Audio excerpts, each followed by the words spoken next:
Nope, we're not ready.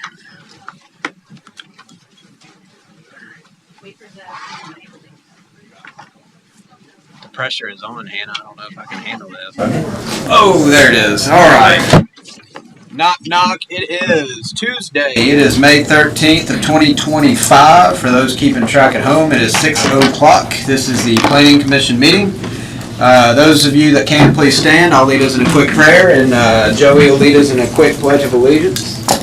God, we just thank you so much for this opportunity that we have every month to come here and to review these applications, Lord. Just give us some good guidance, give us some wisdom, and help us to make good, smart decisions to keep propelling this city forward in the correct direction. In your name we pray. Amen. Amen.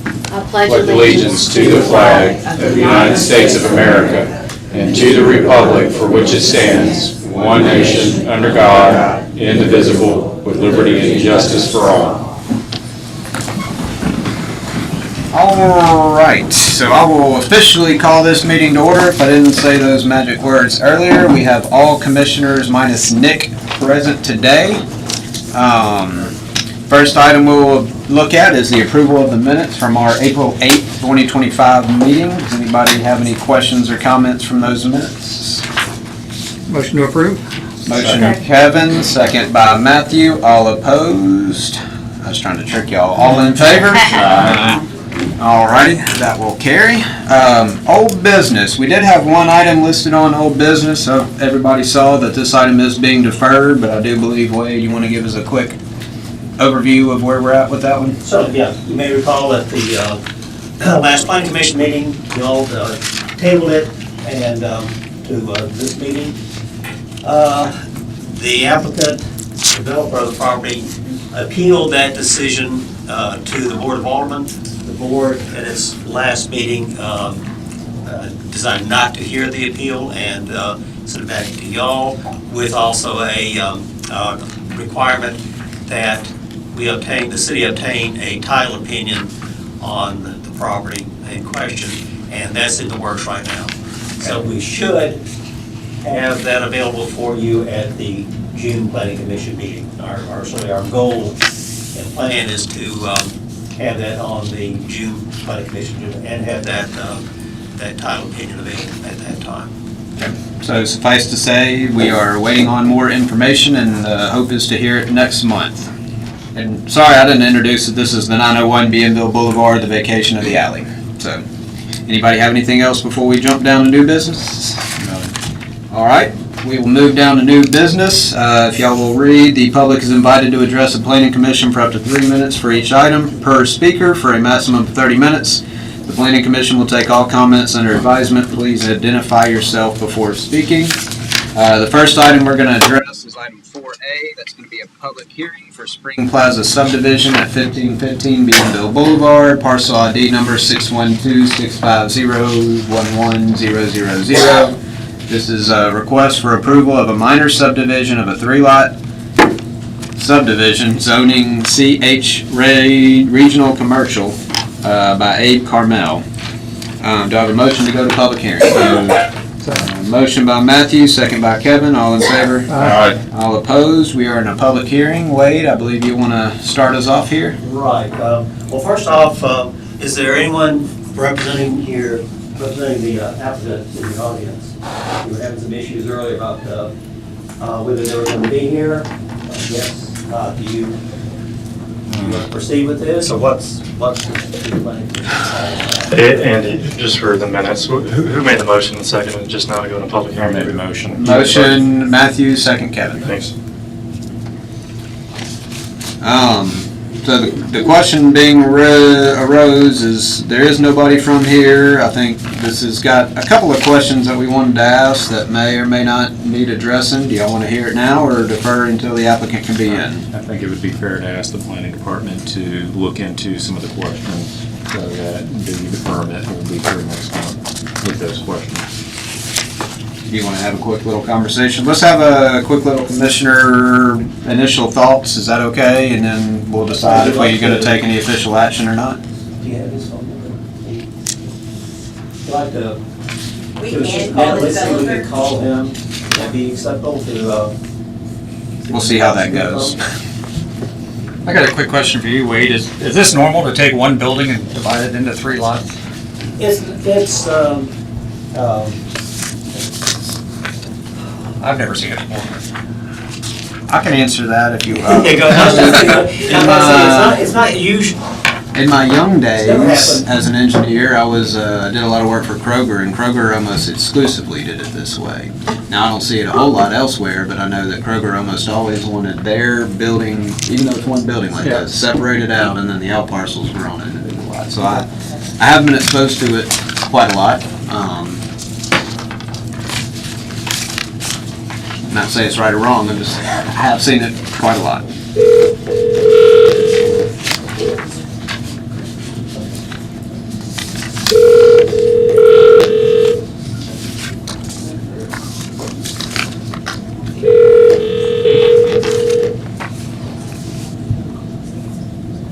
Your call has been forwarded to voicemail. The person you're trying to... Questions or if you want to. Yeah, let's just kind of get some initial thoughts, Wade, and we probably end up deferring until they can be here, but at least kind of help guide y'all into getting some information we need for next time if we don't hear back. So, Matthew, you said you had some things? Oh, yeah, I'll dive off into it. Wade, from my understanding, the utilities on the property are privately owned for the sewer in the rear of the property. So I really see no, how it's going to be with a scripted easement, who's going to be responsible for it, for the parcels, and et cetera. The other concern I have is that building's designed where it can be all walls taken out, where there's not firewalls between building to building. So when you're creating a center parcel where a proposed supermarket's going to go, how are you going to, has the fire department, fire marshal looked at this in the way of protecting the property owners next to it, adjacent to it? And third is the amount of the parking that they have is not up to allowing this much space because it's been grandfathered in over the time. So those are the 3 things that I kind of would like to know. Okay. And that's kind of what concerns are. Okay, but we can get in touch with between now and what comes back, we can, we'll get in touch with the applicant, we put that information to them.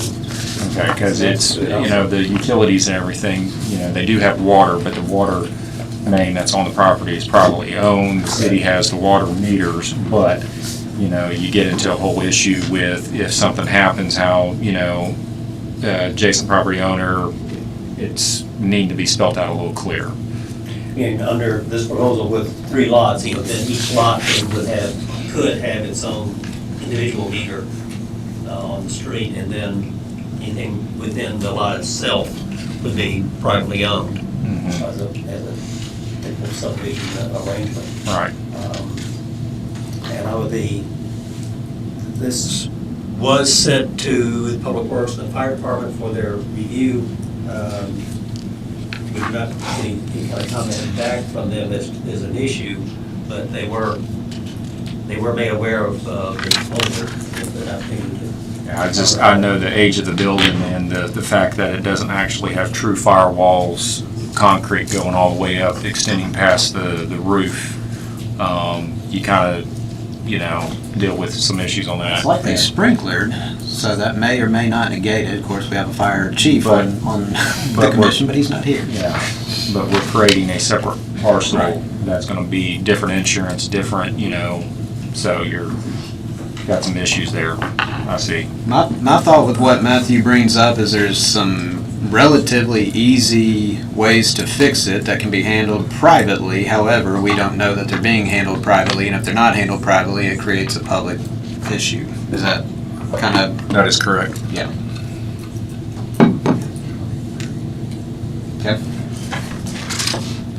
I tell you what, we're in a public hearing, we're in it, we're going to do it right. So does anybody in the public want to speak about the minor subdivision of the old Winn-Dixie property? Spring Plaza. Spring Plaza? All right, do I have a motion to close public hearing? So moved. Motion Kevin, second by Joey, all in favor? Aye. All opposed, we are out of public hearing, so with the applicant not here, I think I know where we're going, but does anybody want to take a motion? I'd like to make a motion to defer, get the name right of it, Spring Hill Plaza subdivision until we can gather more information from the applicant to June. Okay. Do I have a second? Can we add in there just the stuff that we asked the planning department to look into with the fire and public works? Well, I think, Wade, you got that right? I don't think we need the motion. All right, I have a motion, I heard a second by Marshall, all in favor? Aye. All opposed, so good Lord willing, we will hear that out in June. That is, Wait, just have a caution. Let's re-advertise that for public hearing. is that gonna affect June ever, though? No, it won't really. Okay, good. Actually, the filing deadline was just one day last week, so yeah, we have plenty of time at this point to advertise in June. Perfect. All right, so we will move down. We are going to item 4B, public hearing for Teresa Moeller, 1208 Harbor Road, parcel ID number 611-249-00015, request for a conditional use permit to build a single-family residence zoned CM Commercial Marina with Richard Schmidt as applicant. Go into the public hearing. Motion to go to public hearing by Matthew, second by Joe. All in favor? Aye. All opposed? Mr. Wade, you want to tell us about it? Sure thing. You may recall, this is back in 2022, this property, in addition to the one to the east and south across that street, was subdivided as the Harbor Road subdivision. It was approved recommended by y'all, and then approved by the Board of Aldermen to create 3 lots. What you're seeing tonight is that middle lot coming to y'all basically for development for a single-family house. It is in the Commercial Marina CM zoning district. So because of that overall commercial nature of that district, things like single-family dwellings, residential use are intended as a conditional use permit, so that you can work out any kind of possible conflicts for access, utilities, and things of that sort. And they have provided a site plan of the single-family house that's zoom down to the next one. It's a conventional looking dwelling in the middle of the lot, and one can't add much more to it than that, but they're requesting approval of the conditional use permit. We'll go on to the Board of Aldermen for final approval. Anybody have anything for Wade before we go public? And Wade, it only looks like they're just removing one cedar. That's all that has to be removed? Correct. Okay. All right. Anybody else for Wade? Was the applicant here and did they wish to speak? Once, twice sold. Does anybody here in the audience want to speak relative to the 1208 Harbor Road conditional use permit to build a single-family resident in the CM zone? Did you make a motion to public hearing on this one? Yeah, Yes. Anybody? Do I have a motion to close public hearing? Motion to close? Motion Joe, second Kevin, all in favor? Aye. All opposed? Do we have any additional discussion? Like, there's several other conditional uses that we've done in the past in this area, so I make a recommendation to approve the conditional use permit to a single-family resident home at 1208 Harbor Road as described in the application and the building plan. Second. Motion by Matthew, second by Kevin. I would only be a no because I want to build my house there, but anyway. All in favor? Aye. All opposed? That will be re-advertised? That would be re-advertised, yes. Okay, so- The public hearing with the board. It would be the, Let's get to June 3rd and go to the second meeting in June 17th maybe? 20th. 20th? 20th? 3rd.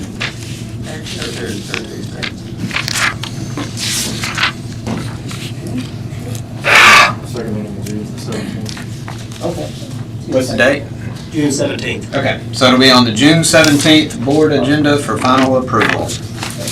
All right, item 4C is going to be another public hearing for Lima Properties LLC. This is on Martin Luther King Drive, parcel ID numbers. We got a lot of them, 601-19334-000, 601-19332-000, 601-1933000, 601-1934000, 601-1932800, and 601-193285050. They are requesting a zoning change from RD 2 Family Residential to CMX Neighborhood Commercial Mixed Use. Heinrich and Associates will be speaking on behalf of the applicant. Do I have a motion to go into public hearing? Motion by Matthews, second by Joe. All in favor? Aye. All opposed? We are officially in a public hearing. Wade? Okay. Yes, so this is a request to rezone 6 parcels total on the east side of Martin Luther King Jr. Avenue, south of Railroad Street. The specific request is to rezone it from the RD duplex residential to the CMX1, which is the low-density commercial mixed-use zoning district.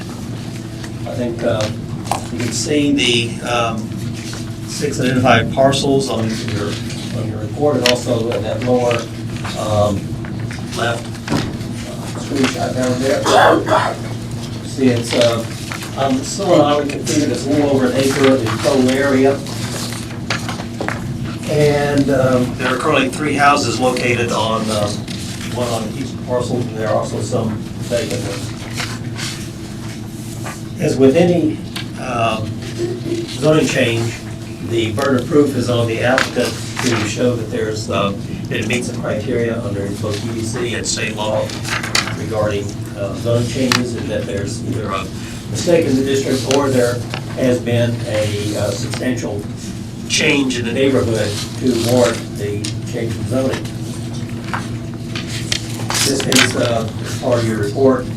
The applicant provided some information on their views about and information about their assessment of the change in the neighborhood to support the change in zoning. But also point out that within the 2010 current comprehensive plan where we are operating under, this area is identified as a low intensity commercial area. There is, you saw from the zoning map, there's commercial zoning abutting to the east and south of this property. So again, that both CMX1 is generally consistent with the current adopted comprehensive plan. Wait on that. I'm sorry to interrupt, but. No, I'm done, so go ahead. Okay, on the other side of Martin Luther King against government, is that a CH zone? That's And, correct, yeah. Blue Dog and all that's a CMX1, or is that a CMX2? No, Blue That's Dog CH. is CMX2. Yeah, Blue Dog and. Oh, I'm sorry, it's right here. I didn't need to ask. No, that's good. And yeah, the red on there on that opposite corner of Martin Luther King, the government is CH zoning district. Yeah. Anybody else have anything for Wade? Haven't heard all that? Just one thing, Andy. Wait, this is a change in character, is that what you said? That's their argument, yeah, that Okay. it's a changing character of the area. So obviously, the commissioners know that will require a change in character and public need under law. I also noticed he passed out, do you want this added in the minutes? This packet, if someone can make that motion. Okay, so yeah, the Springhaven Cottage package has some house prints and some ideas for what could be built there. Does anybody want to make a motion? And then, I'm sorry, also the GIS map that's just an aerial photo. Make a motion to include the Lima Properties LLC Springhaven Cottages package and the ArcGIS web map into the minutes. Okay, motion by Kevin to accept these in the minutes, second by Joey, all in favor. All opposed? If I can do my real quick regular spiel and say the way the City of Ocean Springs is set up is we rezone parcels, not projects. So while we have a lot of information on what is planned here, just keep in mind that if this is rezoned and this project dies, the property is still rezoned. We are not rezoning for this project, we are rezoning the property that may or may not allow this project. Does everybody understand in the audience and up here? All righty, well, We'll call the applicant up to the microphone. Name and address, please, sir. My name's Bobby Heinrich, 1806 23rd Avenue in Gulfport. I'm here to represent Lima Properties, who currently owns some subject parcels. 6 parcels totaling a little over 1 acre, 1.14 to be exact. We're here tonight requesting a zoning change from the RD zoning to the CMX1 zoning. Due to the configuration of the 6 parcels, the RT zoning just doesn't allow us to do what we intend to do is single-family homes on this property. The RD zoning is basically for duplexes, and we just don't feel like duplexes are right for this area. So we would like to build 13 proposed lots. They would be the high-end, smaller homes, premium homes. The RD allows 6 to 10 units per acre in that zoning, and I'm requesting the 13 lot. If we receive the CMX1 zoning, we would gain 3 extra lots, plus create a more safer and desirable street, in a safer neighborhood. The property is adjacent to, I call it Rune's Grocery. I know it's Blue Dog and all that in there. To the south, there's a vacant lot to the west, directly to the west. We have a church to the north of us, and there's a parking lot adjacent to the church or across the street to the north, and that's the north end of this property. And we also have a parking lot to the east of us. So we're really kind of locked in this area here with really nothing else around it, but you have some commercial, and then you have the church, and then you have a playground across the street over there as well. The vacant parcel, I understand has been vacant since '06. There was a couple old houses on there, they were demoed, and it's been vacant for that long.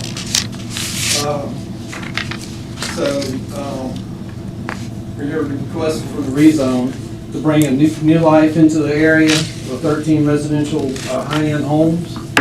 I just wanted to add a couple of things. According to AARP, there's 10 to 12,000 people that retire every day in the United States.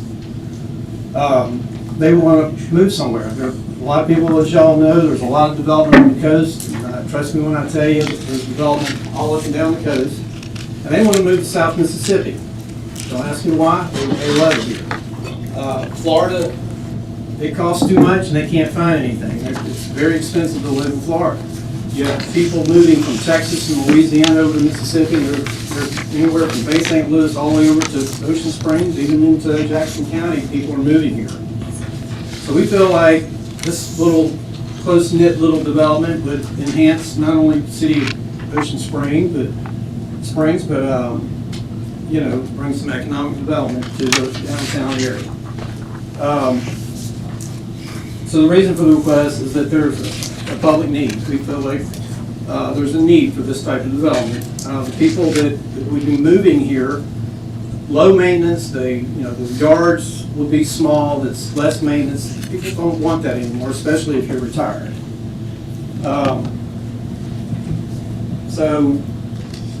Bobby, if you could just spend a minute real quick Yes. on change of character of the neighborhood. I think it was in your packet, but if you could just kind of hit some highlights for us. Well,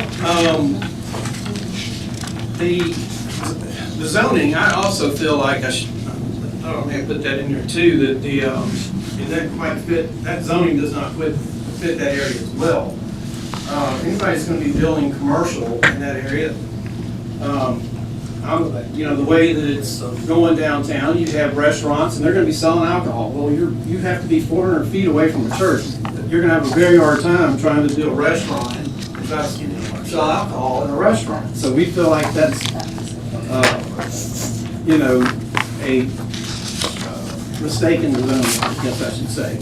As far as the change of character,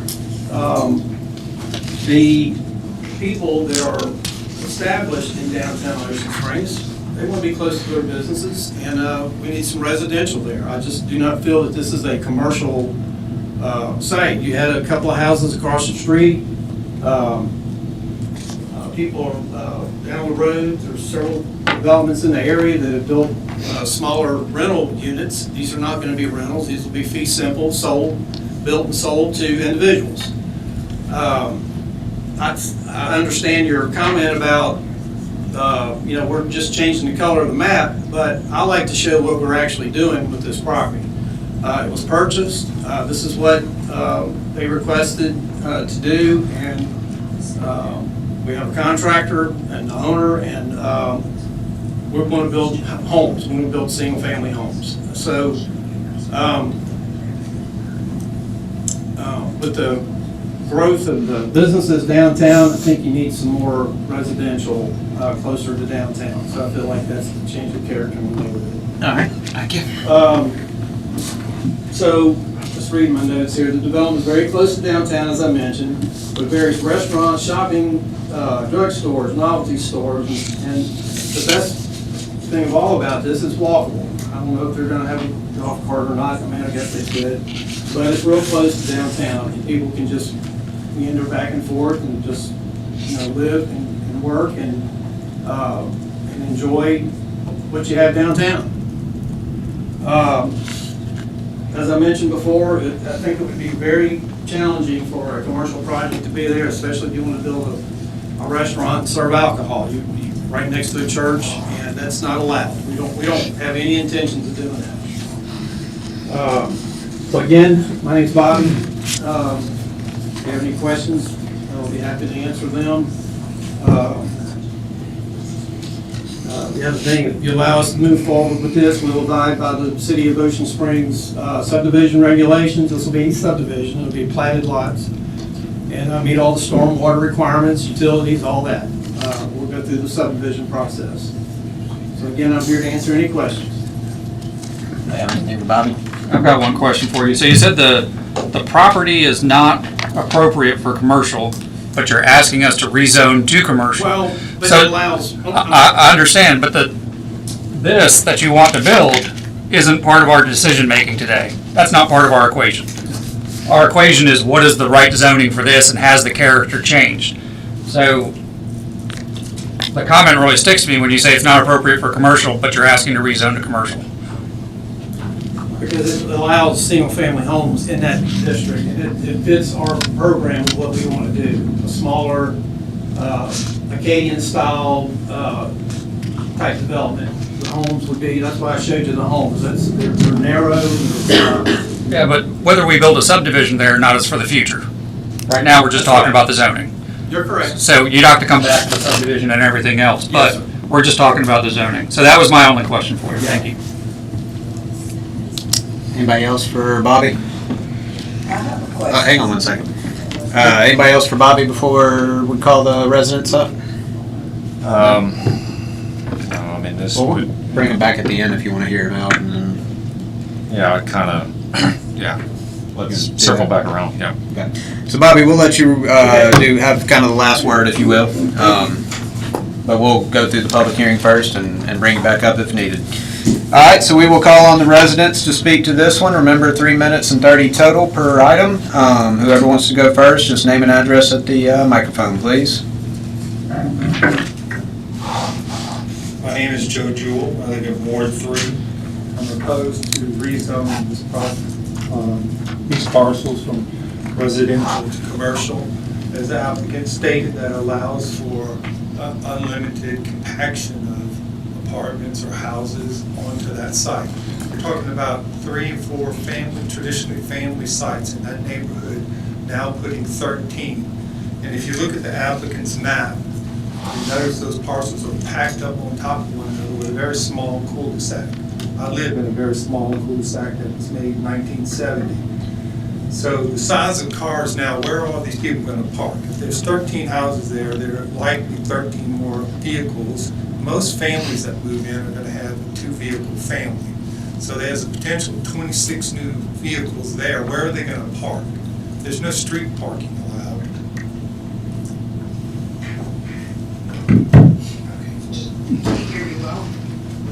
So this is going to put an undue pressure on infrastructure that the city already has a lot of pressure on.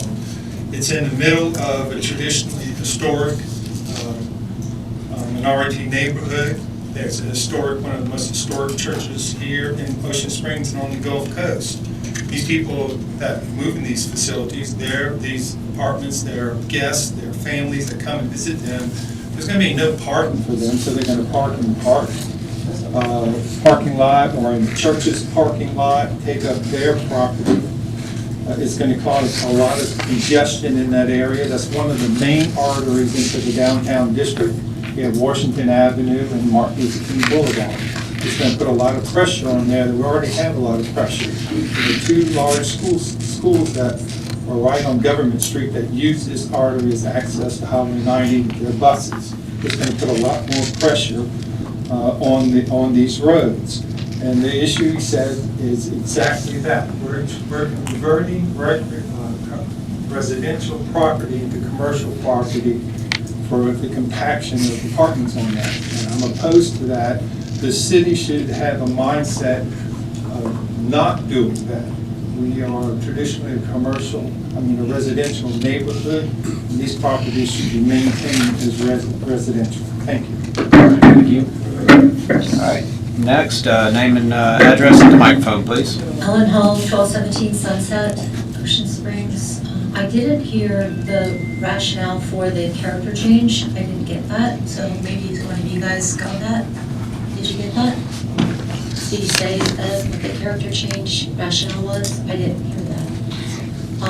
And then second of all, a traffic study or something to show how all of these cars that Joe was just mentioning, how do they get in and out of MLK right there? It's already congested. It backs up with the train tracks and the signal light because it's such a short street. I can't even fathom imagining how these cars are going to get in and out of there. Also, it was just now sold by the developer that this was going to be a nice little neighborhood subdivision, single-family homes, but will there be restrictive covenants on the deed so that it won't become STR Village and we're going to just have it be a giant hotel area? Thank you. Name and address at the microphone, please. Whoops. My name is Dee Wickman. I live at 1518 Porter in Ocean Springs. I've noticed for some time, because I go down Martin Luther King, that the small house right behind Blue Dog has had a sign out saying that there is an application made for the Historical Commission. Next to that is a very large structure that obviously has had several apartments in it and has now 5 or 6 cars parked around it. Now, across the street, and I don't think you mentioned building anything there, is the vacant area. One time, there were 3 homes there and a small concrete, like, barber shop. All of those are gone now. Because I live in that area, I know that just down the street on Government, there is the homes, the hurricane-type homes, a whole subdivision of them already. Why would we want another one right there on Martin Luther King? Like I said, I go down that just about every day. I noticed that today there must have been 30 people playing out on the playground there. They don't need a whole lot of traffic there. Since there's already people living there, and since that one house has been empty for so long, why not fix it and rent it? You've already got the great big place there with all the apartments in it. If you want to tear that down and put maybe 2 or 3 houses there. But 13, that is absolutely ridiculous. And I'm not for it. All right. Thank you, Ms. D. Name and address, please, sir. Sam Washington, Chairman of the Board of Trustees, Macedon Missionary Baptist Church. First question I have that you already addressed, if you're saying it's residential, what is really the requirement to change it to CMX 1? Also, the question I have that I don't think was demonstrated, how does this rezoning align with the city comprehensive plan and other applicable regulations? Also, several people have mentioned about the parking. Yes, we have that parking lot that's to the north of the houses, But our concern is the traffic. If anybody who's lived around Ocean Springs for a while, when Washington Avenue is closed down, all that traffic goes over to MLK. And so we have congestion. Just when I was coming over here today from the church, just the 5 o'clock traffic, that whole area just was locked. We had people cutting through the parking lot already at the church to get to Government Street and so forth. And like everybody's saying, 13 homes, you probably equate that to probably about 26 vehicles. Where those vehicles are going to be parked is we're already talking about it's going to be small houses. So we are against it for that. And then for me, when you say it's CMX1 and it's commercial, are we leaving it open to something else later on? I hear what the gentleman said about we have his word and things like that, but things change. So we are opposed to that because of, like, say, the parking, the traffic, and just, I think 13 homes is just too much for that area. Thank you. All right, thank you, Mr. Sager.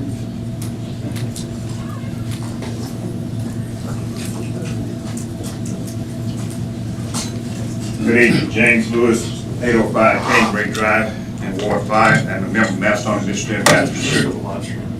Beg pardon? We got the live stream. James Lewis, 805 Canebrake Drive. I live in Ward 5. Also, I'm a member of Macedon Missionary Baptist Church. I sit and I have listened, but I came down today and I've got a copy of this little map with these 13 alleged that were supposed to be cottages, which is the same thing that's right across the street on Government, across from the school.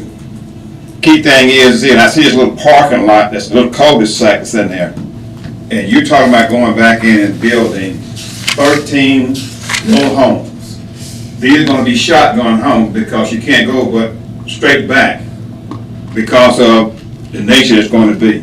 There is no way under the sun that you guys can really consider approving this. It doesn't track, it doesn't make sense. As it's already been stated, MLK Drive is clustered right now.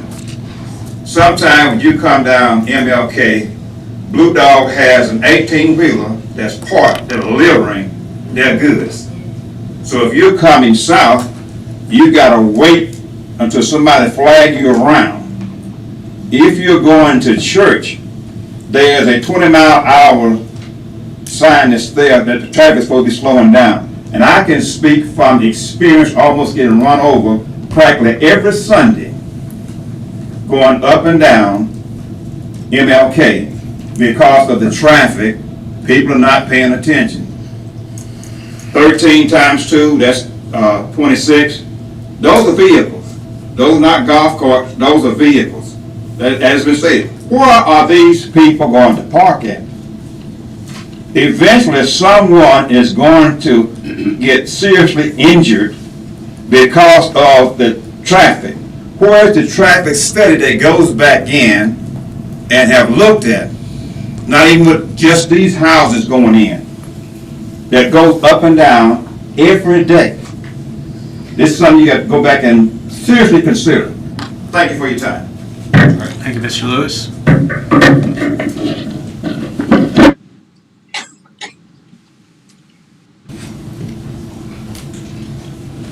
Hi, Shannon Pfeiffer, 716 Hidden Oaks. The applicant made this request, and the consideration that you all should take into account should just be on this property, not the project he wants to build. So keeping that in mind, the reason he's asked for a CMX property designation is so you can have up to 21 dwellings on an acre. He's already stated this property is an acre, that's CMX 1. Residential wouldn't apply because the only thing that might fit would be the R6, and the minimum lot size there has to be 2,000 square feet or more. These are slightly about 2,300 per lot. The problem lies in the setbacks though. They require 10 feet on the side, the street front. So if you already are dealing with a 25 10-foot wide lot, and you have to have 10 feet on the sides, what kind of structure would you have there? He couldn't apply for this for residential to do the project he wanted. So that makes me think that the consideration here is not about a hardship. It doesn't meet the criteria, and therefore this CMX should not be granted for this project. Thank you. Thank you, Shannon. All right, anybody else? The air conditioner? Oh, the microphone. I didn't know what that was. Name and address at the microphone, please. Mark Garriga, Ward Avenue, right up here, Ward 2. Don't normally say the ward number, so it got me that I just realized my street's the same name. It confused me for a minute. The neighborhood, the character hasn't changed a bit. I've been going through there my entire life. Used to love to get the potato logs after church on Sunday to go to my grandfolks right there at Brooms. You mentioned the businesses are on the south and the east side. There's been businesses on the south and the east side my entire life. The place is it's a heart of Ocean Springs. I mean, there's always kids and families out there playing every day, and that's it's been pointed out. There's already more than enough traffic there. The fact that they put that extra parking lot, I react like that's not something that extra parking lot. It's because their church is growing, which is a wonderful thing. So they need to keep it. It needs to stay the way it is. Oftentimes when he mentioned businesses, and he kept mentioning bars, and I think we all know we've got about enough bars. So if they wanted to put something else, they could put a boutique or a art gallery or something like that. But really, honestly, nothing needs to change. It's a wonderful neighborhood that we need. We've already lost enough stuff here. The traffic's it's already brutal. It be compounded tremendously. And with the neighborhood not changing, my mom's neighborhood's changed plenty, and it's half the size of theirs. So if they wanted to buy that one, they could put 6.5 houses. We'd love for them to do that.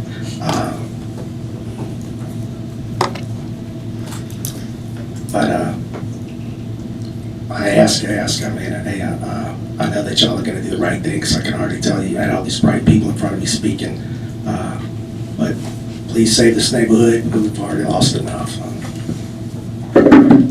Thank you. Thank you. Anybody else? Name and address at the microphone. We're only about halfway through the 30-minute period, if anybody's wondering. Good evening, Faith Hayden, representing 924 Cash Alley. I too am a member of Macedonia Missionary Baptist Church. Just a question, requesting that it be rezoned or commercialized. If indeed he's going to build residential homes, would it have to be rezoned? Is that anyone have an answer to that? Right now, it's zoned for duplexes, which I believe single family is still actually allowed in a duplex zone right now, but it's... That's correct. The RD duplex zone would allow single-family dwellings or duplex dwellings also, either one. The lots would be larger than what he is proposing in that site plan. Not a very common zone in our city, I wouldn't think. Correct. I'm sorry, I didn't pause your tongue. I'm going to start you over anyway. But anyway, not a very popular one, right? Right, no, there's not much property zoned RD. There are some areas.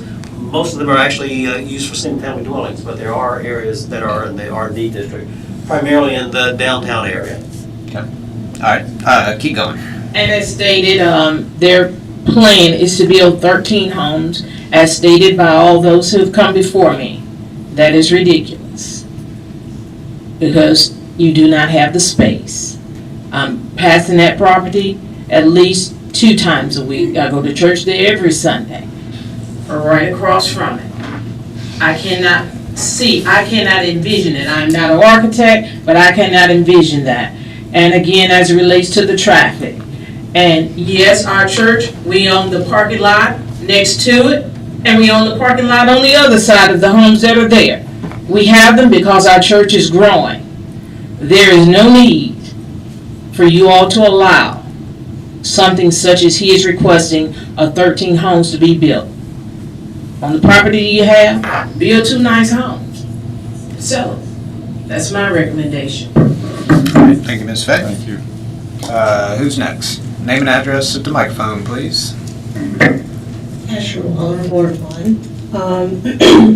I am not a member of Macedonia Missionary Baptist Church, but I do go there often. And it is already a challenge to get out when you're on, I think it's MLK, the street right in front of the church, just to turn, either right or left. And so my question is not even addressing the homes, but if it goes to a commercial zone and this falls through, does that mean that a business or something else can go there, something else that's going to generate even more traffic? Because the traffic is an issue. It's already too congested as it is. And this is not counting, I've gone there several times during the middle of the day, during the height of the day. It's never not busy. So you want to add something that is going to allow more traffic, more cars, and it just does not make sense.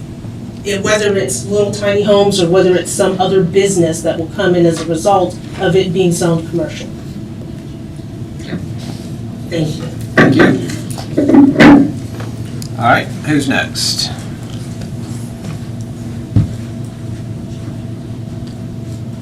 Anybody else want to speak? For or against? All right, Bobby will give you kind of the last word. We do ask you to keep the rebut to about 3 minutes as well. Okay. So, it was mentioned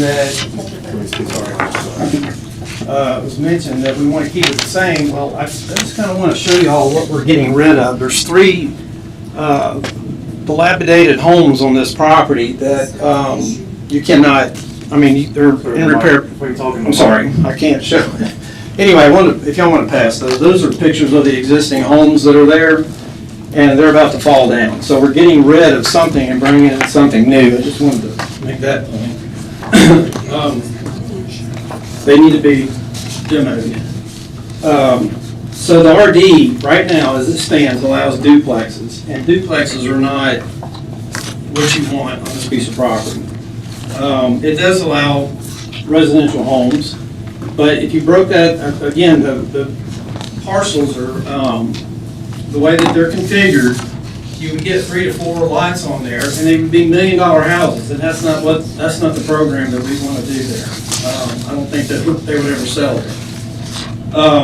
So we do have 2 parking spaces. That's what's required per unit. We'll be able to park right there in front of your house. So the reason that we have the street there is so that you have a stop sign and you stop, look both ways, you pull out. Someone had mentioned about why not just line the houses along the road there. Well, you don't want 13 houses or however many I can get along there to back out into Martin Luther King Boulevard. That would be dangerous. So we don't have any intentions of lining houses along the road there. We feel like this project fits.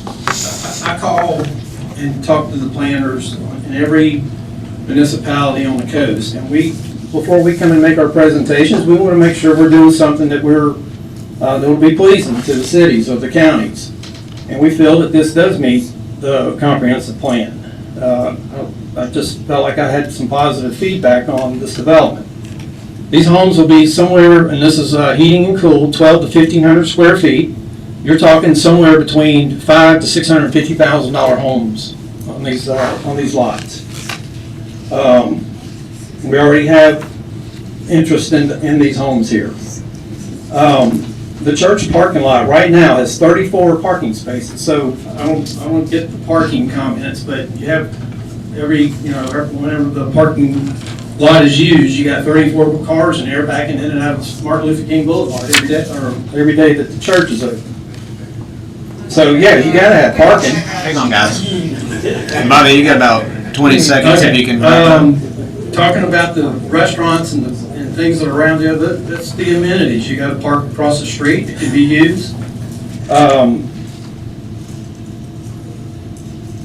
So I'm here to answer any more questions you may have. Anybody have anything before we get Bobby to sit down? Yeah, actually, I do. Go ahead. All right, so this is, we're talking about, Bobby, if you can just fix that microphone. Sorry. Yeah. we're talking about changing the character, and we're really not supposed to look at the concept of what's going to be proposed there, but I am going to bring it up is what's being proposed is 25-foot wide lots. We had somebody mention about it, what is in our packet, you're looking at 20-foot wide homes. The setbacks on each side are 5 and 5, so I kind of like to understand that. They're shotgun homes. Yeah. Well, I mean, there's other pieces of property here in Ocean Springs that have done cottages and shotgun homes, but on a lot larger piece of property. I mean, I'd like to hear what the other commissioners have to say if they've got any questions. Well, I mean, I'm back to basics, changing character of the neighborhood and the public need. Sorry to interrupt, but do you have anything for Bobby, or No. do we want to close out I'm and good. discuss? I'm good. Does anybody have anything that they want clarification on from the applicant before we go into general comment? I've got some things to say too, of course. Anybody have anything for the applicant before we close public hearing? I move we close public hearing. All right, so motion by Marshall to close public hearing, second by Matthew. All in favor? Aye. All opposed? We're out of public hearing. I'll give the floor to him. You good with that? Go ahead, Kevin. Yeah, just to answer Matt, I mean, for me, changing character, I don't think that's there. The public need, I don't think this part of the town can sustain a commercial zoning. I think it's too much of a burden on this part of town. Put the developments aside, the houses aside, if we zone it commercial, they could build wherever commercial fits inside of CMX1, which I think potentially would drive too much of a burden on that part of town. Okay. What else we got? Matthew, that was semi in response to what you said. You want to add anything to what Kevin said or address it?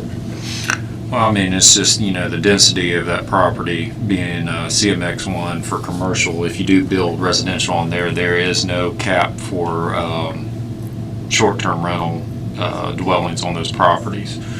I'm not against a short-term rental, but unlimited cap is a little hard on that. That's just thoughts on that. Okay. A lot of what we heard today, the traffic and all that, I mean, the way this would work if it does go through or if whatever, I mean, we will actually see this again at least 2 more times before it goes under construction, and that would be where we drilled in more on the setback issue that you brought up, which I think that it's only Well, 15 feet of width that you can use. Correct. And the one thing I did want to point out is I just went on MDOT's website to look at, so the traffic study that was done in 2013 had the MLK at over 8,400 vehicles per day. And the most recent one that was done in 2023 is down to 5,700 vehicles per day. So the traffic has been, people are starting to take other alternate, but it looks like since then we're at about 5,500 vehicles steady a day on MLK. That's a very narrow street. I just wanted to throw that out there. How many single-family homes or duplexes can be built on the property as it stands zoned? Well, it's 6 parcels right now, with 1 acre and RD zoned. Do some quick math. You could probably get 5 to 6, maybe 7 on there under that. Single-family or duplexes? That'd be single family, it'd probably be twice that many. Well, maybe do some. Probably the same number of buildings that you could buy. But it's double 2 families. So a property that's very similar size that is down the street has a total of 7 buildings on it right now. So if you did duplex, I mean, we're going way off of what we're supposed to be doing right now.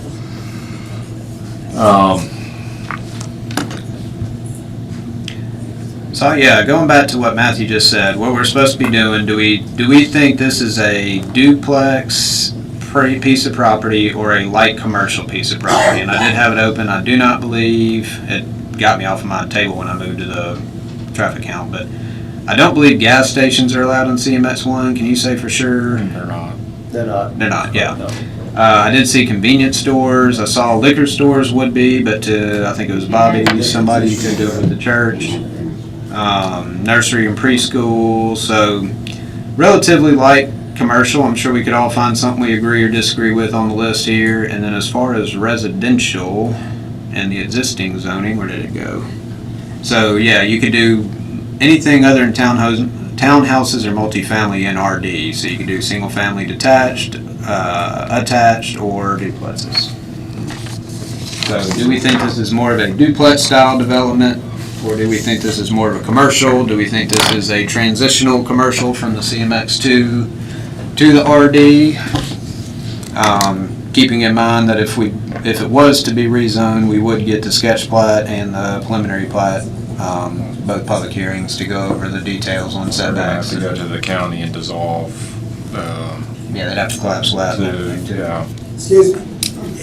Hang on, we're out of public hearing, I'm sorry. Does anybody else have anything to add to that? Any other thoughts on what the future, and again, this, if we rezone it, it goes with the property, so just keep that in mind. It doesn't mean, we are by no means approving any houses being built on that lot today. And we would be opening the door for any commercial use, again, light commercial, but commercial nonetheless.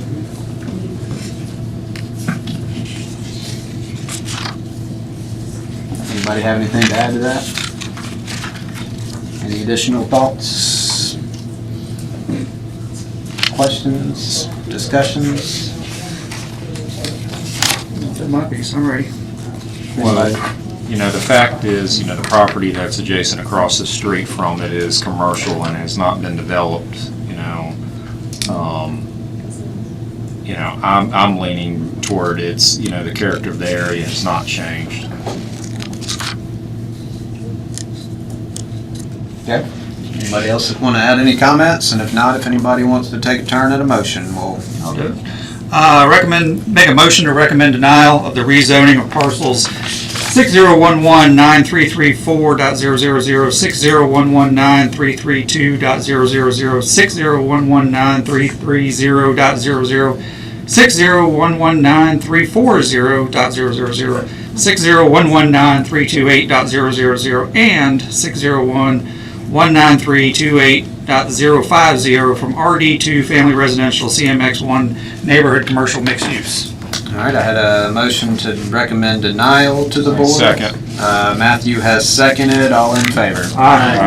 All opposed? So that's unanimous. That will go before that'll go June 17th for the board to make final decision on that. Is that, yeah, because they are re-advertising, yes. Okay, June 17th for that. Whoops, sorry. All right, moving right along. Item number 4D, 1212, did I skip one? No. Item 4D, 1212 Bowen Avenue, parcel ID 611-90011.000, Scott Bradford Lemon, approval of a short-term residential permit. Do I have a motion to go to public hearing? Motion Matthew, second Joey, all in favor? Aye. All opposed, we're in a public hearing. Mr. Wade. Right. This is at the, like I said, this is 1212 Bowen, at the corner of Bowen and Russell Avenue. To make it very quick on this one, it has gone through the inspection, approved for a maximum occupancy of 8 individuals and a maximum of 4 vehicles as part of the inspection. Did pass all other parts of the inspection, so it meets the minimum requirements for a short-term rental. Okay, anybody got anything for Wade before we go to the applicant? I would like to say thank you to either Wade or Hannah for putting in the short-term rental district density zone and how many properties are on there. Yeah. That is helpful. I appreciate that. a group idea. Very veteran. All right, Mr., hold on, ma'am, we're not ready for I'm you. gonna sit over here. Oh, okay, thank you. Mr. Lemon, did you want to speak? Name and address if you do. I'm Scott Lemon at 126 Holcomb Boulevard, Ocean Springs, Mississippi. I've resided there for 25 years. This house at 1212 Bowen was built in 1915 by my great-grandfather Frederick Bradford, and my grandmother and her 3 sisters were raised in it. It's been in the family the whole time. My wife and I were able to purchase it a little over 2 years ago and keep it in the family. And our daughter Christine has the desire to operate it as a short-term rental. And we appreciate your consideration, appreciate working with Wade and his staff over this time as well as prepare. All right, thank you, Mr. Lemon. And if we need you at the end, we'll call you back. I'm sorry, anybody want to ask any questions before he sits? Okay, we'll call you back if we need to. All right, so we're in a public hearing. If anybody wants to speak to the Bowen Avenues short-term rental, go ahead. Again, D. Wickman, 1518 Porter. Do you have any idea how many short-term rentals are in my area? I'm an 80-year-old woman. I'd like to have some neighbors. I can remember when the lady that owned the Lemon House lived in the Blue House right down the street, and I enjoyed knowing her. I liked it better when it was yellow, by the way. At any rate, there are 62 already short-term rentals in Ward 2. I can remember when short-term rentals first started. Oh, we were on limited for the time. I'm sorry. Half my neighborhood is short-term rentals. Enough is enough. Like I said, I need neighbors. I'm 80. I fell down my front steps. I don't have neighbors that live right across the street. My house next to the ones that I own is a short-term rental. And it's for sale, by the way, now, if anybody's interested. So, let's think about the fact that we've got several hotels now in Ocean Springs. Where Swingster was, we've got this huge conglomeration where they started working at 6 o'clock in the morning and hammering. The food court apparently is opening now. Enough is enough. What happened to our quiet little town where people lived and knew each other and were friendly and did things together? I am against any more short-term rentals anywhere. Used to rent it monthly. All right, thank you, Ms. D. Name and address at the microphone. My name is Joe Jewell, Ward 3. My comments are going to apply not specifically to anyone, but they apply to agenda items D, E, F, and G, all the short-term rentals. They're pretty much going to be the same comment. I've come before the planning committee many times, and my comments now, and then I'm opposed to short-term rentals.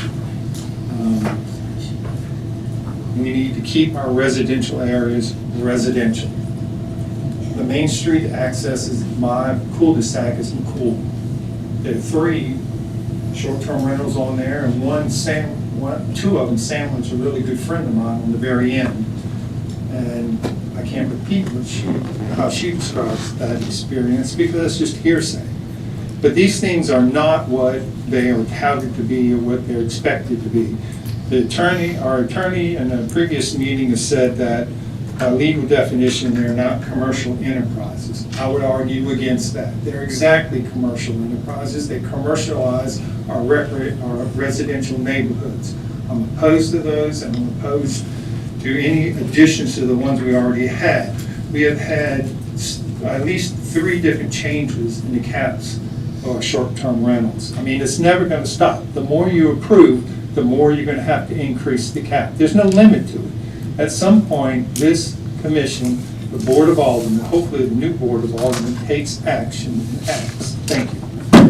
Yeah, thank you. All right, anybody else in the audience want to speak? We are on the 1212 Bowen Avenue. Mr. Lewis, name and address, please.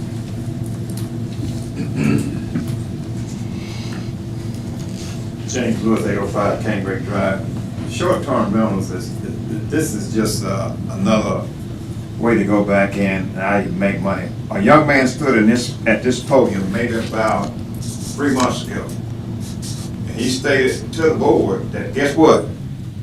Eventually short-term rentals are gonna go away because we ain't making no money. It's not about going back in and helping to put revenue to the city. It's all about the Benjamins. The key thing is this. We are supposed to have homes here. Young lady talked about having neighbors. When you have people that are coming in, they don't care about what they're going to do. This is not Vegas. What stays in Vegas, goes on in Vegas, stays in Vegas. This is Ocean Springs, Mississippi. And we gotta go back in and stop all these short-term rentals. It's just getting ridiculous. As I stated, the cap keep going up and up and up. But the key thing is that we have been lucky so far that nothing seriously has happened with some of the people that come in, because most people that come in, I'm gonna be perfectly honest with you, they come in, they come to party, and then they go. Thank you. All right, thank you, Mr. Lewis. All right, anybody else on the 1212 Bowen Avenue? Oh, I thought she was going to microphone. Aaron Getch, 139 Water's Edge. I'm here to speak in favor of the applicant. This forum is not to determine whether or not short-term rentals should exist in the city of Ocean Springs. This is to determine whether the applicant acted within the constructs of the ordinance as it exists now. I believe he has, and I think the short-term rental should be approved. I think for anybody that's looking to change short-term rental policies in the city, I don't believe this is the forum to do that. That can be done, and change can be effectuated through changes to the ordinance. But to do that in this process, I think kind of cheapens the whole nature of this forum as it exists right now. Thank you. All right, thank you, Mr. Getch. Anybody else in the audience want to speak either direction for or against 112 Bowen Avenue? Mr. Lemon, we tend to give the applicant the last right of refusal, if you will. Do you want to add anything, or are you good? Give it to 3 minutes, if you don't mind. I just want to acknowledge the folks that oppose this and what they've said. I've lived in this town all my life. It's a bedroom community, and it's always welcome the neighbors that come from other areas. And I hope we can all get out and meet them and enjoy them when they come here. I appreciate your comments as to the process, and there is a process.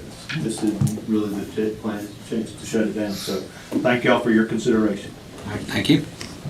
All right, do I have a motion to close public hearing? So moved. Second. All right, motion by Matthew, second by Joey. All in favor? Aye. All opposed? We are out of public hearing. Any additional questions, comments, concerns? I'm just going to address it kind of front and center. Until the short-term rental ordinance gets reviewed, amended, and moving forward, this commission does not have any there to deny an applicant that has gone by the process of that. It is in past, we've had several that we've denied that have gotten overturned in court. And moving forward, we need to redo our short-term ordinance to help. But as where we're at today, we are making a decision upon this application and how the ordinance is written. I just want to let everybody know that the applications that are in tonight will bring us to the cap of 115 citywide. I do have a We're one short. Mm-mm. No, we'll have the available one short after tonight. Well, yeah, but it's not. Yeah, we're at it, more or less. Okay. My question is, this map that y'all provided us with the 62 that are in Ward 2, is that counting commercial, or is that? Residential. That is, okay. I just wanted to have a real clear on that because there is no cap on commercial. Correct. Okay. Thank you. Got it. Anything else? All right. Anybody else have any questions, comments, concerns on 1212 Bowen Avenue? And if not, do I have a I motion? make a motion to recommend approval of short-term rental located at 215 Hallstatt Road, Unit B, with annual renewal. Oh, sorry. Bowen. One more, Bowen. I got ahead of myself. What's the address? That's the 1212 Bowen. 1212 Bowen with subject to annual renewal. Okay. I have a motion by Joey to recommend approval. Second. Second by Kevin. All in favor? Aye. All opposed? Mr. Lemon, that'll go to the June 17th meeting for the final yea or nay by the board. I always say it's on consent agenda, so if you're there, they're not going to talk about it, but if you're not there, they're going to bring it up. Yeah. All right. Item 4E, public hearing, 215 Halsted, Unit A, parcel ID number 601-293-90000. Aaron Getch, approval of a short-term rental permit. Do I have a motion to go to So public moved. hearing? Motion Matthew. Second Kevin, all in favor? Aye. All opposed? We are in a public hearing, Mr. Wade. Thank you, okay. This one is getting up on the screen. This is a duplex building, one of the few there on Halsted. And again, this is a short-term rental permit for one of the units in the side of it. It's been inspected for a maximum occupancy of 4, been approved by the fire marshal, and a maximum of 2 vehicles, which is shown on there on this site plan. And again, it does meet the inspections that were done on it, so it fulfills the short-term rental ordinance requirements. Okay, before we move forward, we do have a letter minutes from Gloria Ford. Amy. Yep. So Gloria Ford is sending a letter that we received just now, or at this meeting. She was unable to make the meeting due to being in Texas today. However, just in general, she is opposed. Ocean Spring, I'll just read the kind of the summation at the bottom. Ocean Springs needs to focus on the residents, their property values, and quality of life. Having to live next door to a cheap motel, in quotes, is not what I was expecting as a lifelong resident and property owner. So we have this letter from Gloria. Do I have a motion to accept it in the minutes? Motion Kevin, second. Second Matthew, all in favor? Aye. All opposed, that will be in the minutes. Now that you threw me off. Wade, you already told us about this one, right? Sorry, yes. Can I ask a real quick question? Go ahead. This property had an application before on it a couple of years ago, didn't it? I'm mostly sure it did. I do remember Yeah, having it was the unit on the left. Yeah. I know they've, Mr. Yeskin done some renovation to this. You should ask him about how long he's Done done it. a nice job on renovating it.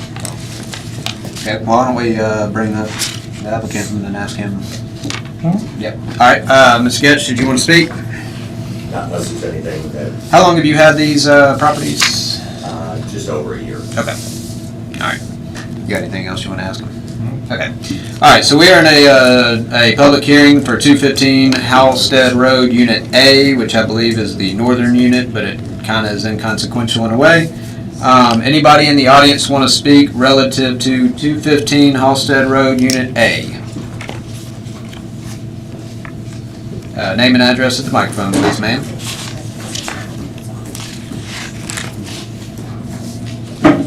Nicole McClendon. I live on 116 Halsted Road, and I just wanted to say that he's done a phenomenal job with the units. They look great. Before they were pretty nasty, so I just want to tell him he did a great job. Thank you, Ms. Nicole. Anybody else in the audience want to speak? Once, twice sold. We tend to give the applicant a chance to rebut. I doubt you want to rebut what she said, so she is shaking his head no. Do I have a motion to close public hearing? Second. All right, I had a motion by Marshall, a second by Joey. All in favor? Aye. All opposed? We are out of public hearing. Any further discussion and/or motion? Recommend approval of the short-term rental associated located at 215 Halsted Road, Unit A, with annual, subject to annual renewal in compliance to the City of Ocean Springs. Motion by Joey to recommend approval, second by Marshall. All in favor? Aye. All opposed? So that will go to June 17th for final board approval. This is going to be item 4F, public hearing, 215 Halsted Unit B, right? connected adjacent. Parcel ID 60129390000. Aaron Getch, approval of the short-term rental permit. Motion to go to public hearing. So moved. Second. Motion Matthew, second Kevin. All in favor? Aye. All opposed? I'm gonna go ahead and ask, should we accept this letter into the minutes on this one too, since it covers both? That way if they ever get separated, okay. So we have a letter from Miss Gloria Ford. In general, she's against it. She don't wanna live next to a cheap motel.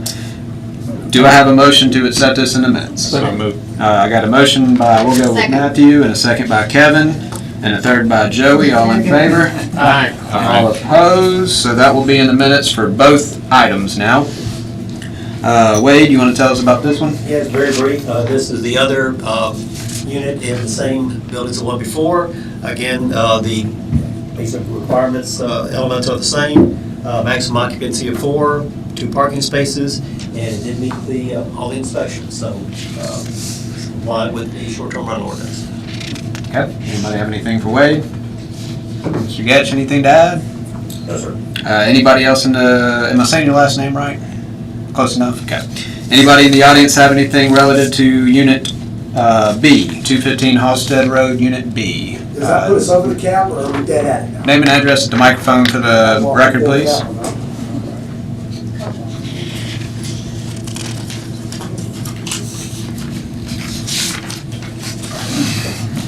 Does that put us over the cap, or are we at the cap now? Mark, name and address, and then I'll answer. Mark J. Garrick, it's 605, I have to think about it, man. 605 Ward Avenue, Ocean Springs, Mississippi, 39564. All right, and your question is, does it put us at the cap? Is that right? Are we at the cap, or we Yes. went over now? So this is going to be 60, this one right here is number 60 of 60 in what we call the density zone. So this one is going to hit. Citywide zone. No, this is citywide. Okay. That's incorrect. That's a mistake. Yes, Sorry. it is that cap. This is it. So the citywide zone again is like, just oversimplifying, not downtown. Density is downtown. This is going to be the cap for the not downtown area. This one right here. Perfect. Hey, that helps me a lot. And then the next one will be the one away from the cap in the density zone, just FYI. Wait, where's the density zone? Is it, The downtown one. We have one more after this one, and that's going to be one away from the cap. That'll be number 54 out of 55 in the density on the next item. Is there anybody I can recommend y'all approving it to get us at the cap on that one? Is anybody They got, right now? the applicant has to get ready. They have to have the inspection and everything, so we're waiting on that. Yeah, we do. Yeah, I like it, man. That is going to help me tremendously. All right, anybody else want to speak to 215 Halsted Road, Unit B? The other side. Motion to close public hearing. Motion by Kevin, second by? Second. I heard Joe. All in favor? Aye. All opposed? We are out of public hearing on Unit B. Do I have any additional comments? And if not, do I have a motion? Motion to recommend approval of the short-term rental located at 215 Halsted Road, Unit B, with an annual renewal and compliance with the City of Ocean Springs short-term rental ordinance. All right, I have a motion by Kevin to recommend approval. Do I have a second? Second by Marshall. All in favor? Aye. All opposed? That's unanimous. That'll be on the same June 17th board meeting.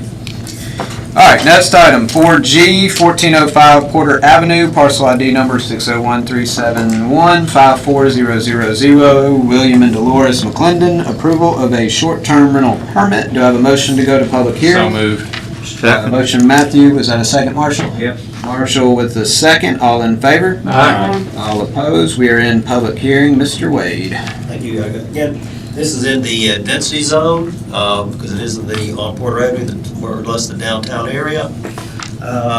As with others, has maximum occupancy of 4, approved by the fire marshal, and maximum of 4 vehicles also, according to their site plan. So it meets the inspection requirements of the short-term rental ordinance. Thank you. Yep. Anybody have anything for Wade specific to the packet or his comments? Okay. Did the applicant want to speak? We'll give you a chance to come back at the end if you need to. Is anybody else in the audience want to speak to 1405 Porter Avenue short-term rental? 1405 Porter Avenue. Name and address, please. Mark Garrett of Wood Avenue. Nicole Sweetheart, I recommend that y'all approve it, and we're locked out, right? We're done? Yes? Perfect. Let's do it, fellas and lady.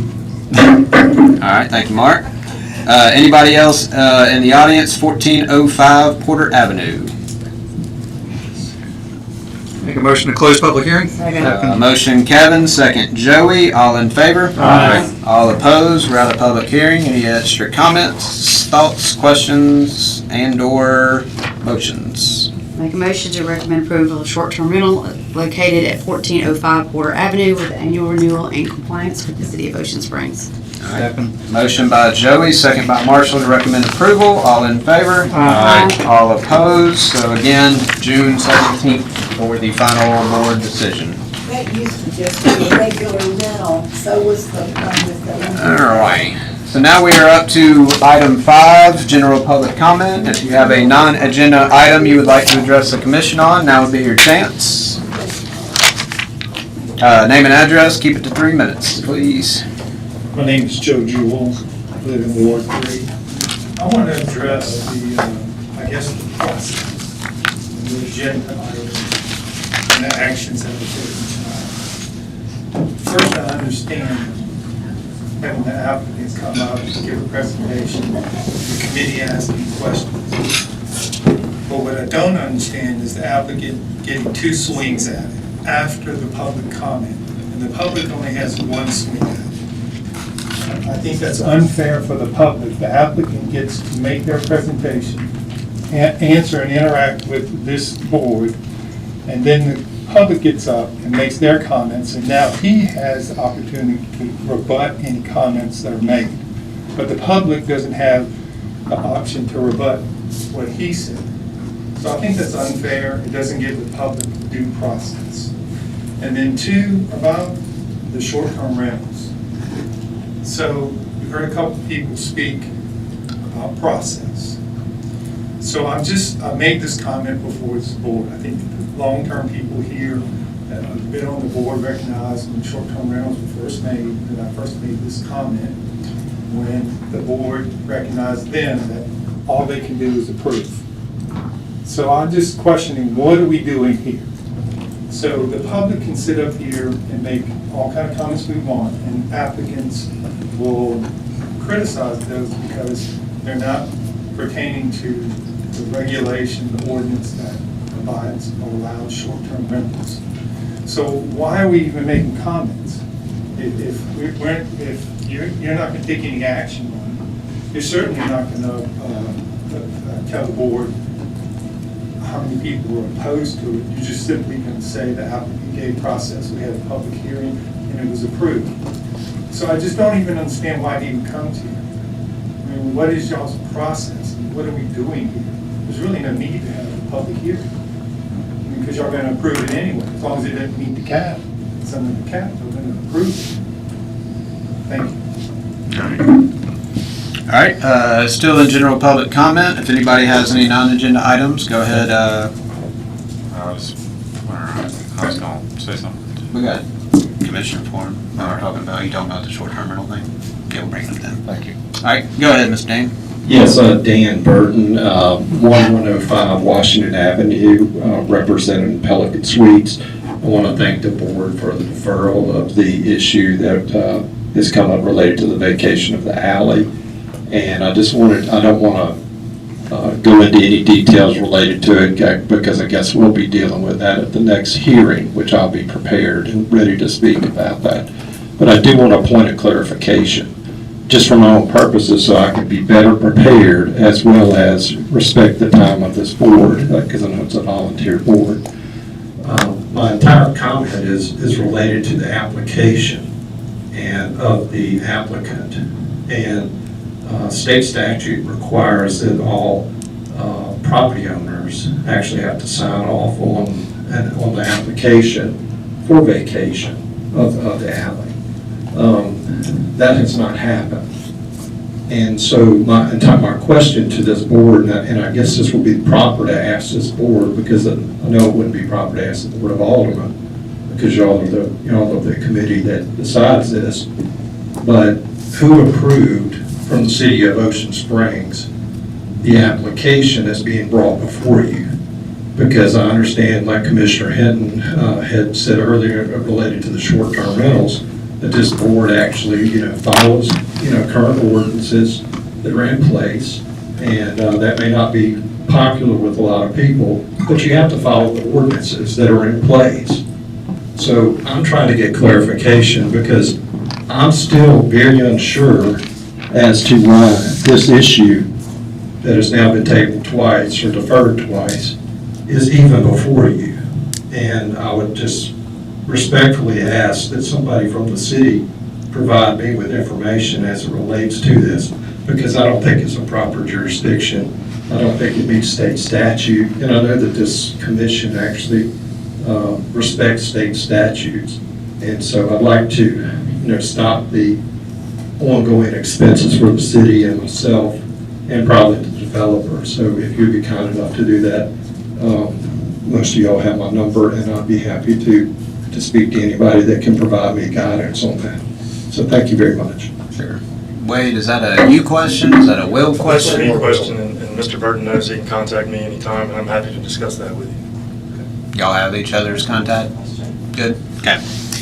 All right, anybody else in the audience want to speak on any off-topic items, off-agenda items? All right, Mr. Getch, name and address, please. Gary Getch, 139 Water's Edge. I want to talk just briefly about short-term rental regulation in the city in general. I think a lot of these problems that we're having are kind of a result of over-governance of this issue in general. We have gone, and we've amended this ordinance several times, made certain people subject to caps that are different from other places in the city. Where was the need to cut the city into 3 different districts? Where was the need to allow limited commercial rezoning or subject to no caps? And then you have the issue with all the short-term rentals that may or may not be currently existing in the annexed areas of the city. So I think, at the end of the day, this is something that may benefit from less governmental regulation, not more. I think these things have a way of self-regulating themselves if they're not a endeavor that is being supported or is something where there's demand being shown for them. There's no incentive for these property owners to continue operating them. I think your city attorney has pointed out several times there's good case law, both locally and at the state level, that would also invite legal challenges to these. So I think when you're kind of looking at it from a broad picture here, it may be better not to regulate them at all. Thank you. Okay.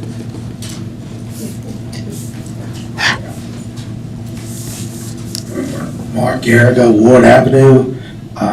I think the last election showed that we really want some stuff regulated.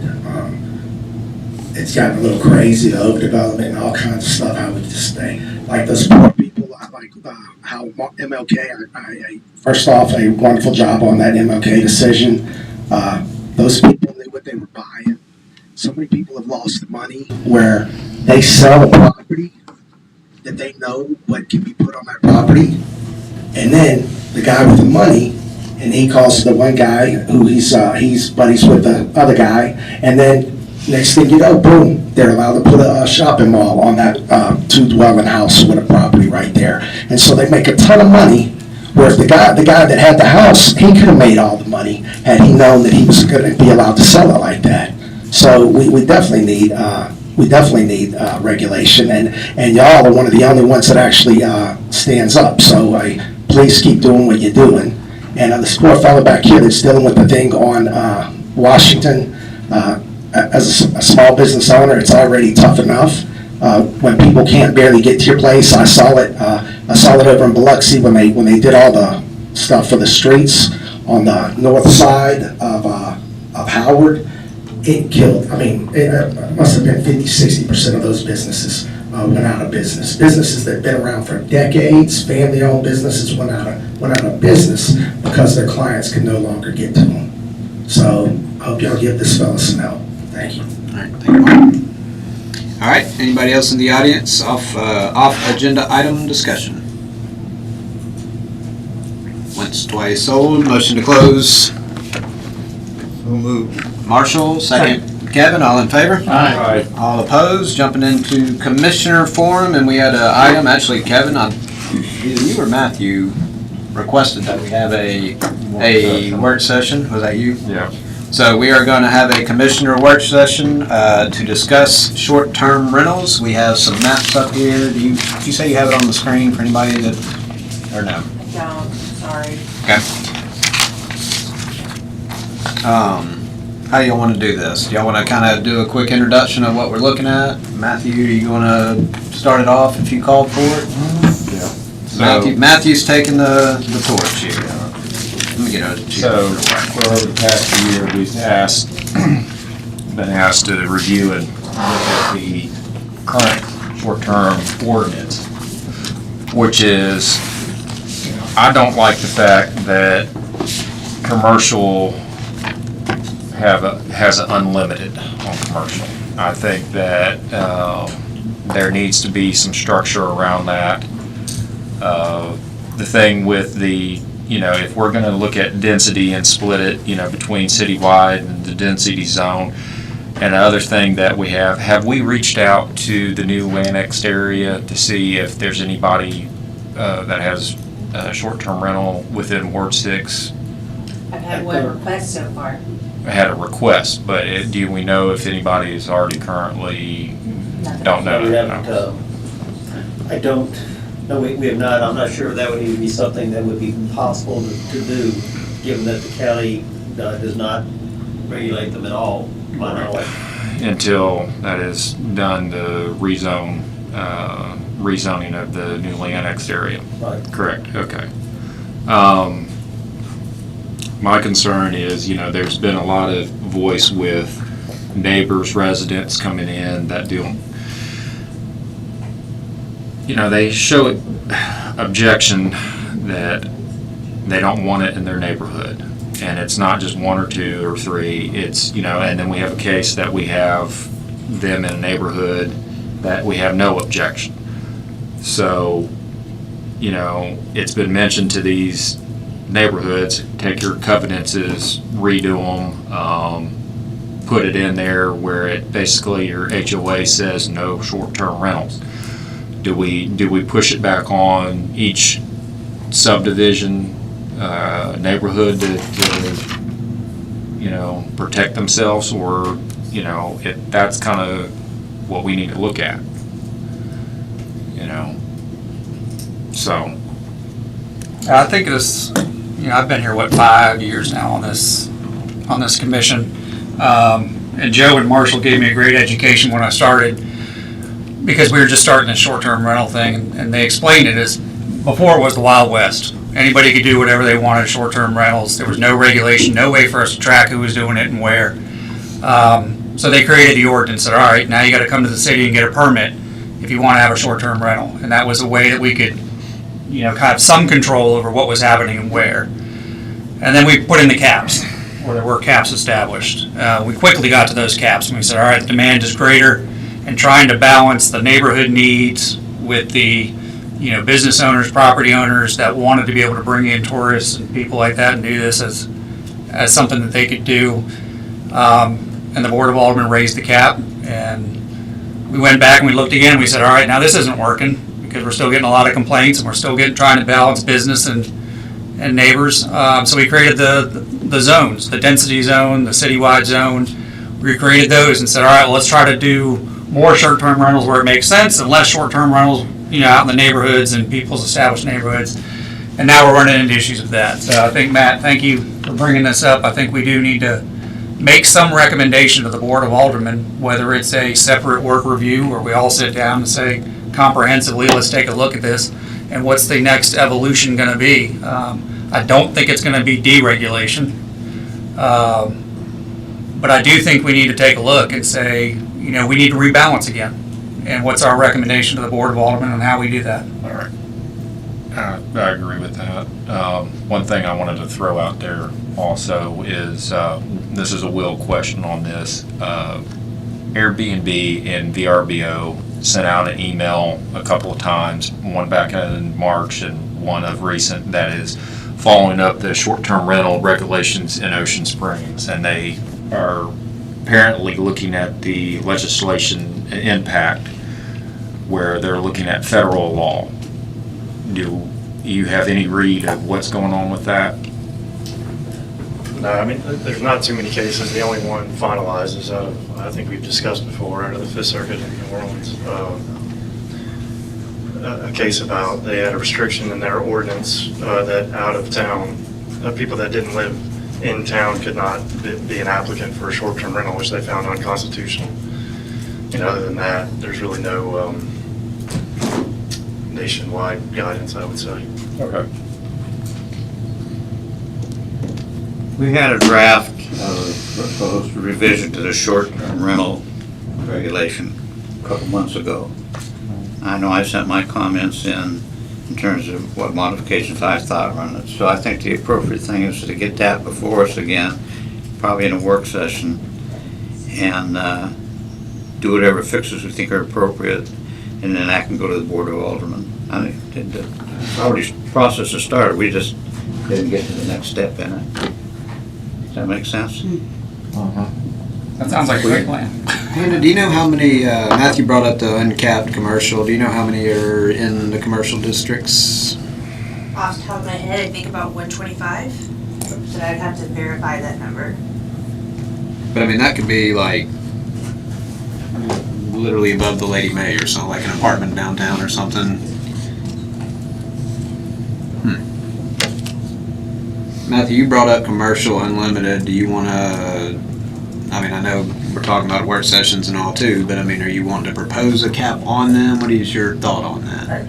We need to regulate it some way, because what it's done to the people that have done short-term rentals that have not affected their neighbors, having unlimited on commercial is taken away from the opportunities for people to enjoy, you know.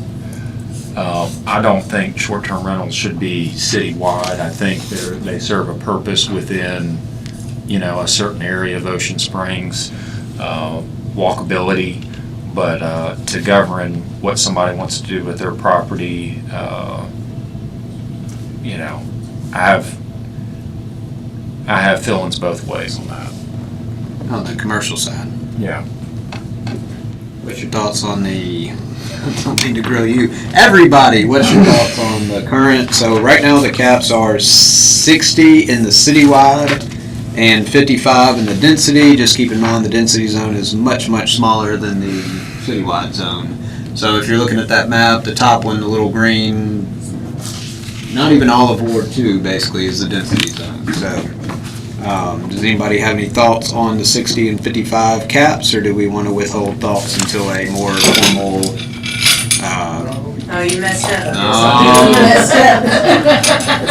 Well, I mean, I agree that we need a work session. I mean, it's not like we can go backwards. We can't undo we can't undo them unless we say if you don't reapply, then we'll take them down that way. I think you could, yeah, I agree. I mean, you can't take away the permit, but you could take away the spot. Now, we would continue to have more than the cap until they fell off, and then, you know, let's say we reduced it to 40. I mean, once we get to 39. They renew, then we wouldn't allow that spot to go. Drastically increase your queue on the backside if you do it that way. Yeah. But it is. That would make a lot of people that are on the waiting list then drop off.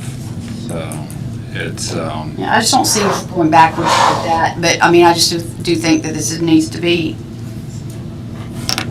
thought about, and if we already have some ideas that we've written down, Yeah, go back and review those. And I know I sent my comments on the draft to the planning commission. I don't know if you still got it or not. But I suggest that you provide us with the draft again. Let us put our comments back to you. And then we have a work session with all this put together. Because what our mission is to put a recommendation forward to the Board of Aldermen going forward. So we can have all kinds of meetings and everything that I don't think serves any purpose. I think a work session focused on the existing regulation, the change that was proposed several months ago, and let us work that out, give our comments back to you. Then we can have a public hearing on what we're going to send forward to the Board of Aldermen, and then the final decision is up to them.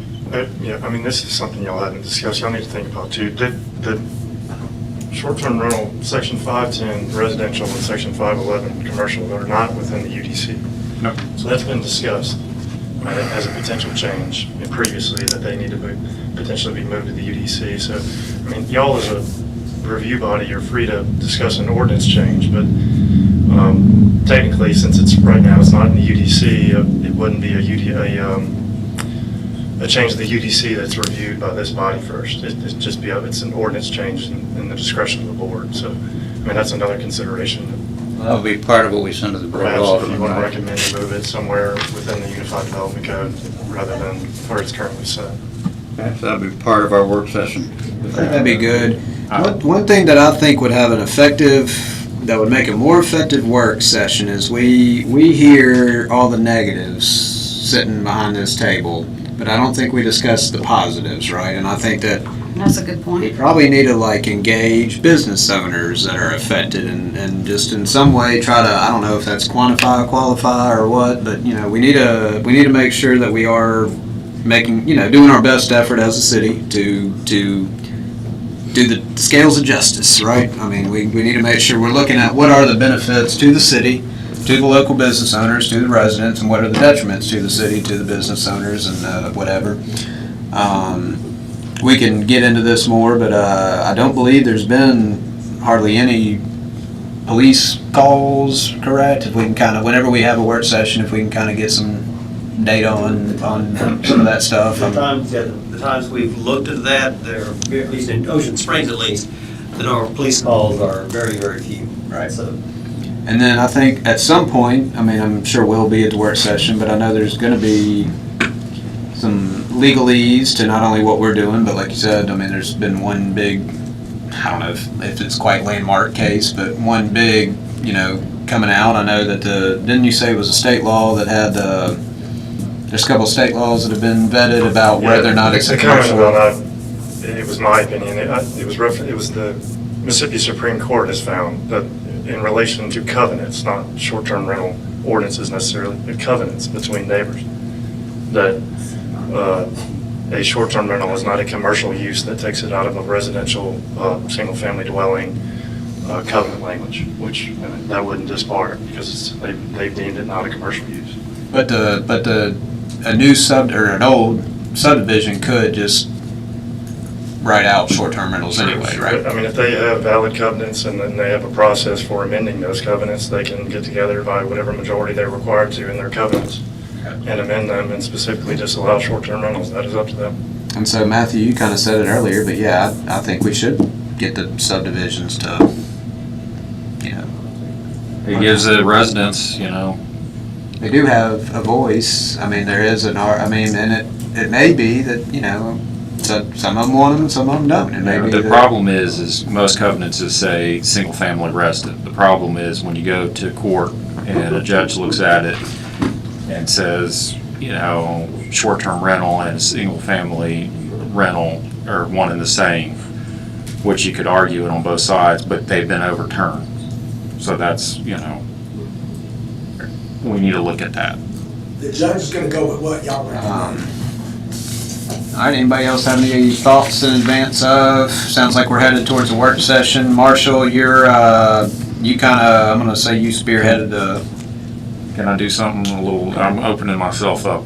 So, Aaron, Joe, would y'all like to put any comment into this about a work session?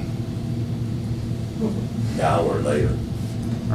Now, if you have any bullet points to put into this, something that we could, move forward with a work session, I'd like to hear what y'all have to say. Y'all are listening to us, as a commission as a whole, we have the right to give y'all time to say something back to us, so y'all have any comment? Sure, I'll take some.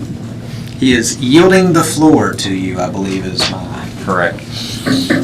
I just think in general, again, you have so many black box issues here. You have no idea how many short-term rentals are in this annexed area. You have different residents subject to different rules and different caps based on where they live. Sometimes it goes house by house on a street in a very pyramidal way. You're opening yourself up to litigation from all sorts of people. That's probably not the best use of taxpayer dollars, in my opinion. If you're going to regulate these things, do it in a manner that's completely fair and done citywide in the same manner. You can't decide because somebody lives on one side of the street that they're subject to a different cap than somebody that lives on the other side.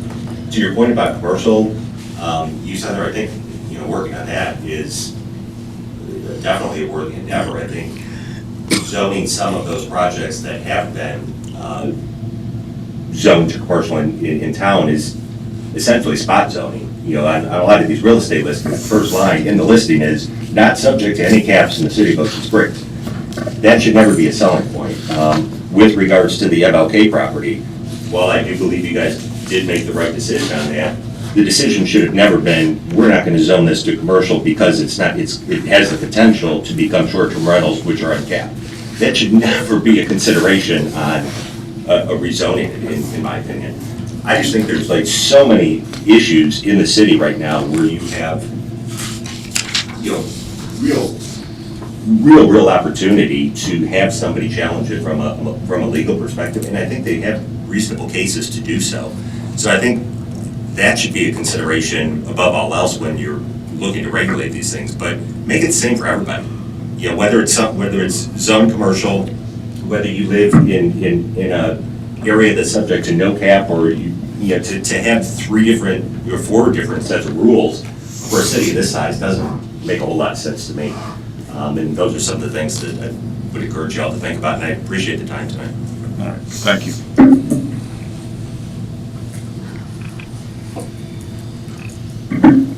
So I'll take a stab at it. This city, and every city, regulates its citizens in all kinds of different ways. The city of Ocean Springs restricts the height of your grass, where you can park your vehicles, what you can drag to the street picked up, all kinds of things. So this city has the legal authority to write regulations to govern the city and its citizens, and that includes short-term rentals.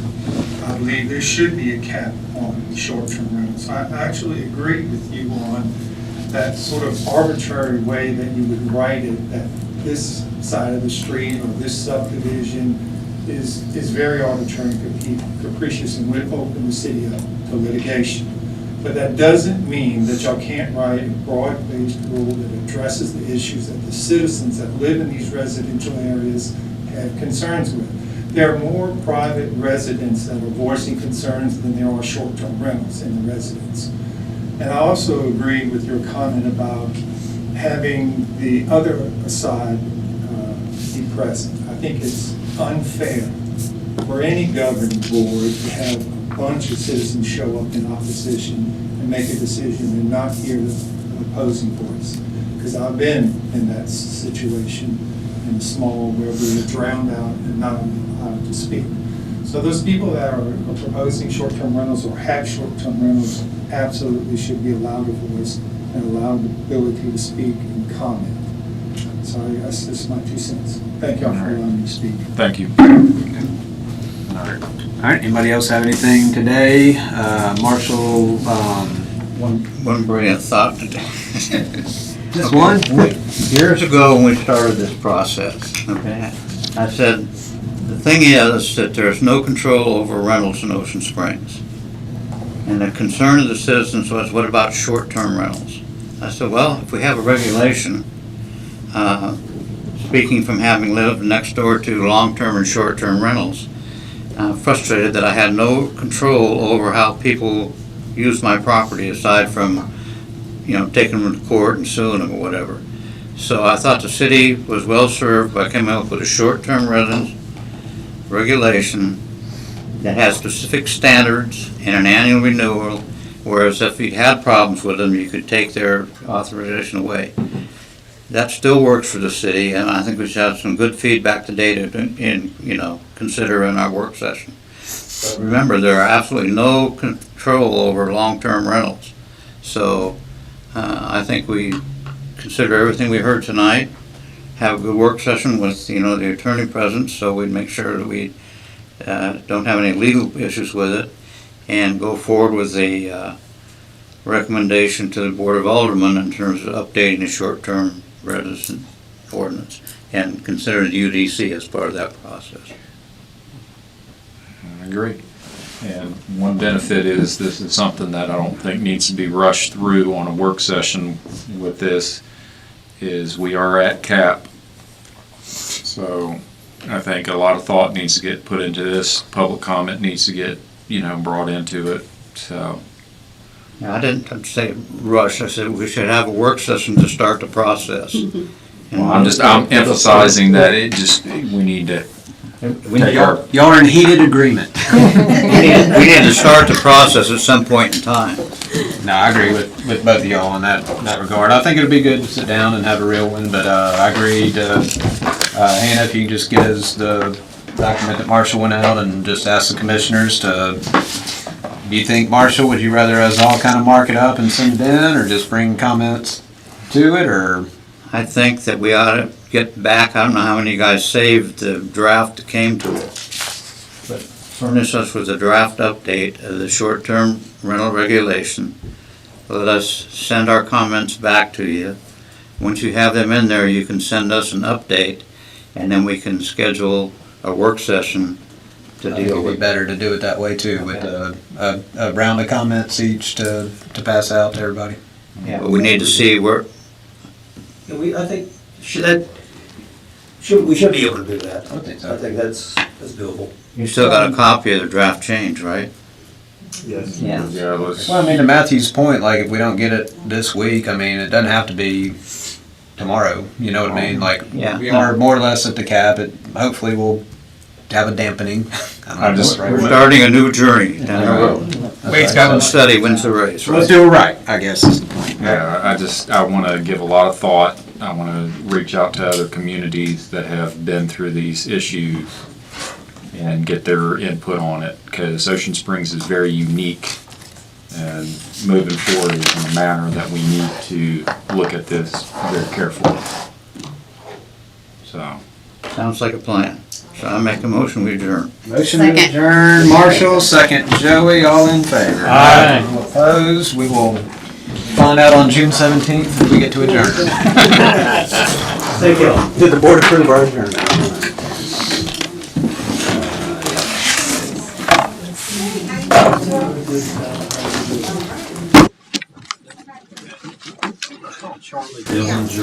Dillinger,